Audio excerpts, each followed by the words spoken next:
Hello dear students, നമ്മളിന്ന് മറ്റൊരു plan ഗ്രൂപ്പിനെ പരിചയപ്പെടാൻ പോവുകയാണ്. ഇവല്യൂഷനിൽ ആദ്യമായിട്ടുണ്ടായ സസ്യകുടുംബം എന്ന് നമ്മൾ വിചാരിക്കുന്നത്, അല്ലെങ്കിൽ അങ്ങനെയുള്ള സയന്റിഫിക് തെളിവുകൾ കിട്ടിയിരിക്കുന്നത് ആൽഗെ ആണെന്നാണ്. ആൽഗെയാണ് ആദ്യമായിട്ടുണ്ടായ പ്ലാൻ ഗ്രൂപ്പുകൾ എന്നാണ് വിശ്വസിക്കുന്നത്. ആൽഗയിൽ നിന്നും ഇവല്യൂഷൻ നടന്ന് ആൽഗെ പൂർണ്ണമായും വെള്ളത്തിലാണ് ജീവിക്കുന്നതെന്ന് നമുക്ക് പറയാം. എന്നാൽ കരയിൽ കാണുന്ന വെള്ളം അത്യാവശ്യം ജീവിക്കാനായിട്ട് വെള്ളം അത്യാവശ്യമായിട്ട് വേണ്ട ഒരു തരത്തിലുള്ള ചെറിയ ചെടികളെയാണ് അടുത്ത ഗ്രൂപ്പായിട്ട് നമ്മൾ പരിചയപ്പെടാൻ പോകുന്നത്. ബ്രയോഫൈറ്റ്സ് എന്നാണ് അവരുടെ പേര്. ആൽഗെ കഴിഞ്ഞാൽ നെക്സ്റ്റ് ഗ്രൂപ്പാണ് ബ്രയോഫൈറ്റ്സ്.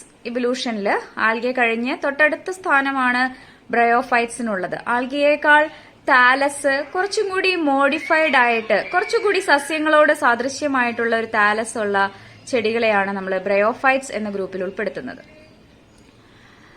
ബ്രയോഫൈറ്റ്സ് നിങ്ങൾ കണ്ടിട്ടുണ്ട് നിങ്ങളുടെ ചുറ്റും. ടീച്ചർക്ക് ആദ്യത്തെ ക്ലാസ്സിൽ നിങ്ങൾ ഫോട്ടോഗ്രാഫ്സ് ഒക്കെ അയച്ചു തന്നതിൽ പലതും ബ്രയോഫൈറ്റ്സ് ആയിരുന്നു. ലിവോവേർഡ്സും മോസസും ഒക്കെ ഉണ്ടായിരുന്നു. മതിലിന്റെ മുകളിൽ പറ്റിപ്പിടിച്ച് കാണുന്ന ഗ്രീൻ കളറിലായിട്ടുള്ള സ്ട്രക്ചേഴ്സ്, അതുപോലെ തന്നെ വെൽവെറ്റ് പോലെ മതിലിന്റെ മുകളിലൊക്കെ ഒട്ടിപ്പിടിച്ച് ടെറസിന്റെ മുകളിലും മതിലിന്റെ മുകളിലൊക്കെ പറ്റിപ്പിടിച്ച് വരുന്ന ഗ്രീൻ കളറിലുള്ള എന്താ പറയാ വെൽവെറ്റ് പോലെ ടച്ച് ചെയ്യുമ്പോൾ ഉള്ള ഒരു തരത്തിലുള്ള ചെടികൾ. അപ്പൊ ഇതൊക്കെ ബ്രയോഫൈറ്റ്സ് ഗ്രൂപ്പിലാണ് വരുന്നത്. ബ്രയോഫൈറ്റ്സിനെ പ്രധാനമായിട്ടും നമുക്ക് രണ്ടായിട്ട് ഡിവൈഡ് ചെയ്യാം. ലിവോവേർഡ്സ് എന്നൊരു ഗ്രൂപ്പും മോസസ് എന്നൊരു ഗ്രൂപ്പും. ബ്രയോഫൈറ്റ്സിൽ തന്നെ പ്രിമിറ്റീവ് ആയിട്ടുള്ള ഗ്രൂപ്പാണ് ലിവോവേർഡ്സ്. ഇവരുടെ താലസ് കുറച്ചും കൂടി ലെസ് അഡ്വാൻസ്ഡ് ആണെന്ന് നമുക്ക് വേണമെങ്കിൽ പറയാം. മോസസിനേക്കാൾ പരന്ന് മണ്ണിനോട് ചേർന്ന് ഫ്ലാറ്റ് ആയിട്ടുള്ള ഡോർസി വെൻട്രൽ രണ്ട് ഭാഗങ്ങൾ, മുകൾ ഭാഗവും പരന്ന മുകൾ ഭാഗവും അതുപോലെ താഴെ ഒരു ഇലയുടെയൊക്കെ ഷേപ്പ് പോലെ. ഇലയുടെ അത്ര വലിപ്പമൊന്നും ഉണ്ടാവില്ല കേട്ടോ.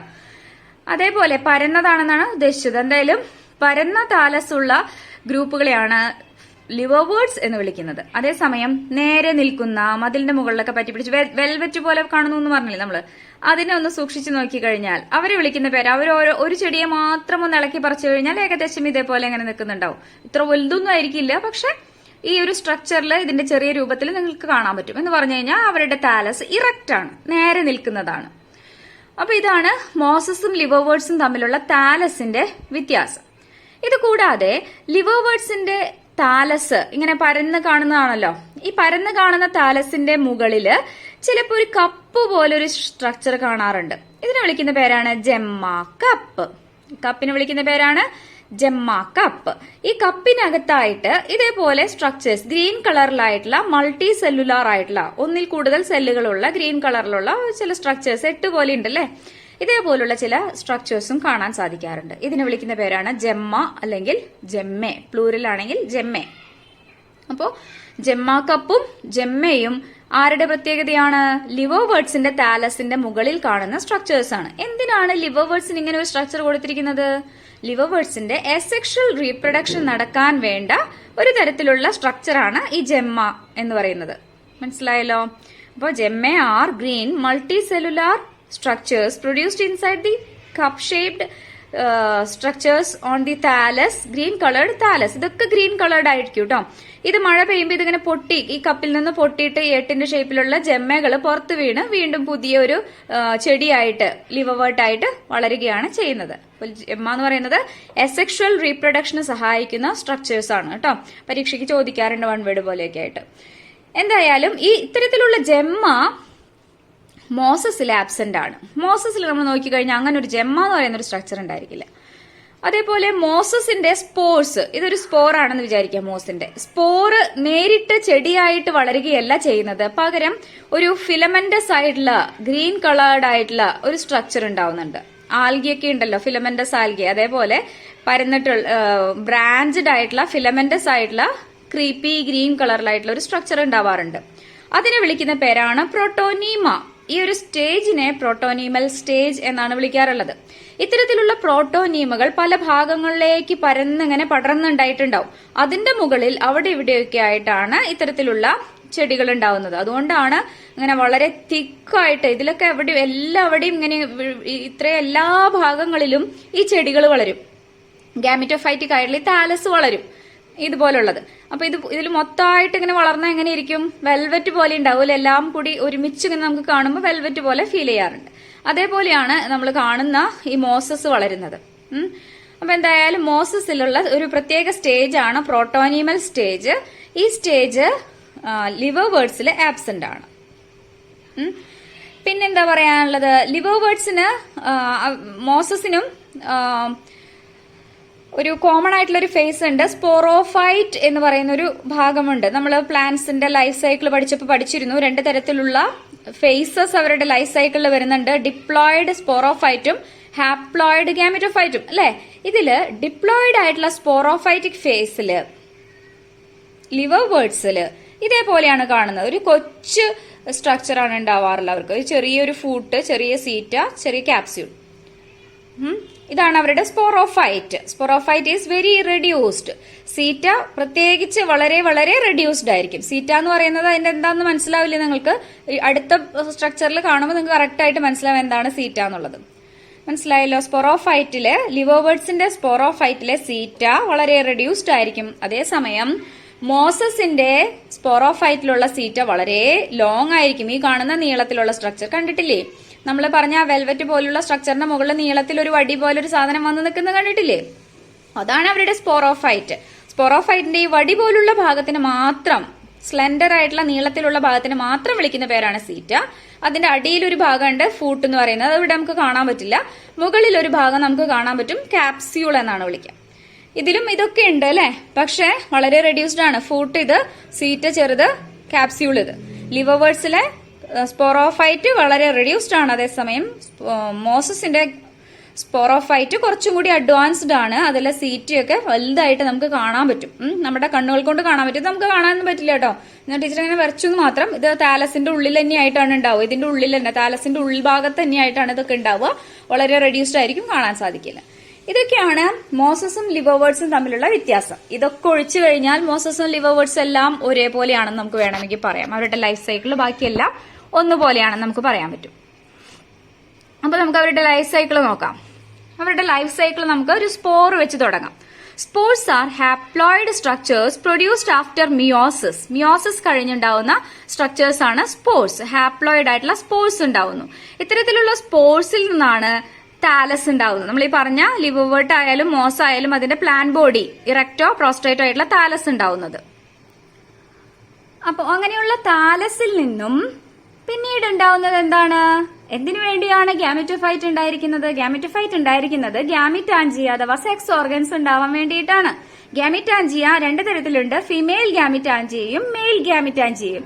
ഫീമെയിൽ ഗ്യാമിറ്റാൻജിയ ഒന്ന് പറഞ്ഞു നോക്കൂ. ഗ്യാമിറ്റാൻജിയ സെക്സ് ഓർഗൻസിനെ വിളിക്കുന്ന പേരാണ് കേട്ടോ. ഫീമെയിൽ ഗ്യാമിറ്റാൻജിയയ്ക്ക് പ്രത്യേക പേരുണ്ട്, ആർക്കിഗോണിയ എന്നാണ് വിളിക്കുക. മെയിൽ ഗ്യാമിറ്റാൻജിയെ വിളിക്കുന്ന പേരാണ് ആന്ത്രീഡിയ. രണ്ടിന്റെയും ഷേപ്പ് കണ്ടോ? മെയിൽ ഗ്യാമിറ്റാൻജിയ ഒരു ഗദ പോലെ ക്ലബ് ഷേപ്ഡ് ആണെന്ന് വേണമെങ്കിൽ നമുക്ക് പറയാം. ഓവലോ റൗണ്ട് ഷേപ്ഡ് ആണെന്ന് പറയാം. അതേസമയം ഫീമെയിൽ ഗ്യാമിറ്റോഫൈറ്റ് ഒരു ഗ്യാമിറ്റാൻജിയ ആർക്കിഗോണിയ ഒരു ഫ്ലാസ്ക് ഷേപ്പാണ്. അതിന് സ്വള്ളൻ ആയിട്ടുള്ള ഒരു ബേസും ഇലാങ്ങേറ്റഡ് ആയിട്ടുള്ള സ്ലെൻഡർ ആയിട്ടുള്ള ഒരു നെക്ക് പോർഷനും ഉണ്ട്. ഇനി ഇതിന്റെ ഉള്ളിൽ എന്താണ് ഉണ്ടാവുക? ഗ്യാമിറ്റാൻജിയയുടെ ഉള്ളിൽ ഉണ്ടാവുന്ന സ്ട്രക്ചേഴ്സിനെ വിളിക്കുന്ന പേരാണ് ഗ്യാമീറ്റ്സ്. കേട്ടിട്ടുണ്ടോ? മെയിലും ഫീമെയിലും ഗ്യാമീറ്റുകൾ റീപ്രൊഡക്ഷന് വേണ്ടി ഉണ്ടാവുന്ന ബേസിക് ആയിട്ടുള്ള സ്ട്രക്ചേഴ്സ് ആണ് ഗ്യാമീറ്റ്സ്. മെയിലും ഫീമെയിലും ഗ്യാമീറ്റുകൾ ഉണ്ടാവും. ഇത് രണ്ടും യോജിച്ചിട്ടാണ് സൈഗോട്ട് എന്ന് പറയുന്ന ഡിപ്ലോയിഡ് സ്ട്രക്ചർ ഉണ്ടാവുന്നത്. സിക്താണ്ടെന്നൊക്കെ നിങ്ങൾ പഠിച്ചിട്ടുണ്ടാവുമുണ്ട്.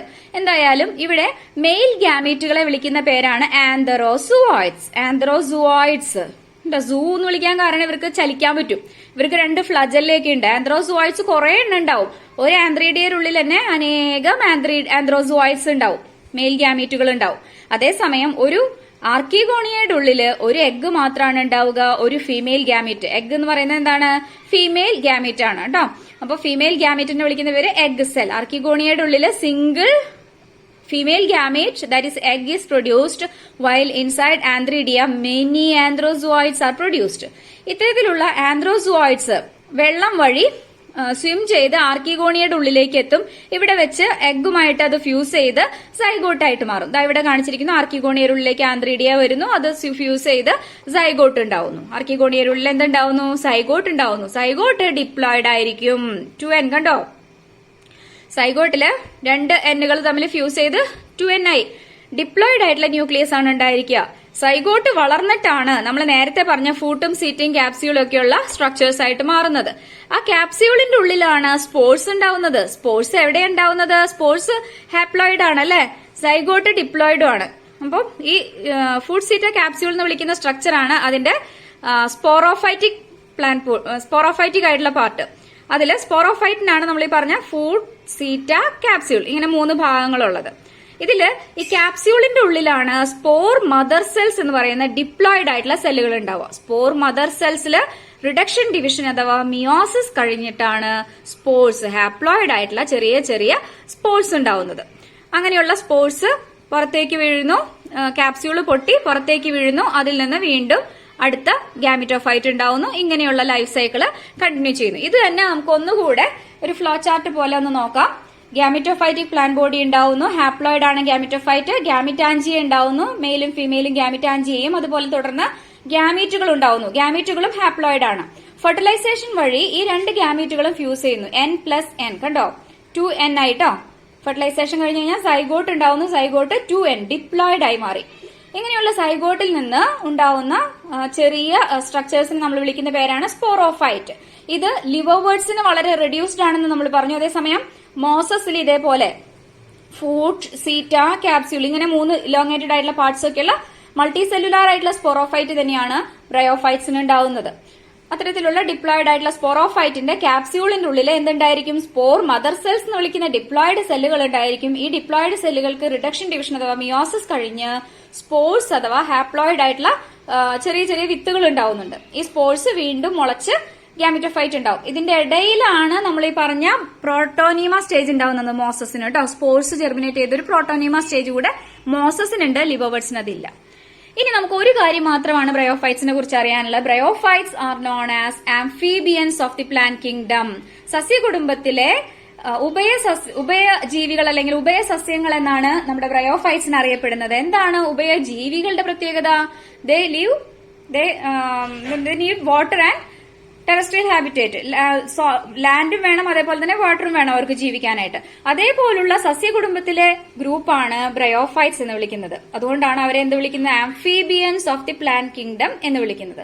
The live in the terrestrial habitat. അവർ ജീവിക്കുന്നത് നമ്മൾ പറഞ്ഞു നേരത്തെ നിലത്തും അതുപോലെ തന്നെ മതിലിന്റെ മുകളിലൊക്കെ പറ്റി പിടിച്ചിട്ടാണ് അവർ വളരുന്നത് പറഞ്ഞു അല്ലെ. ടെറസ്ട്രിയൽ ഹാബിറ്റേറ്റിലാണ് അവർ കാണുന്നത്, ലാൻഡിലാണ് അവർ കാണുന്നത് നമുക്ക് പറയാം.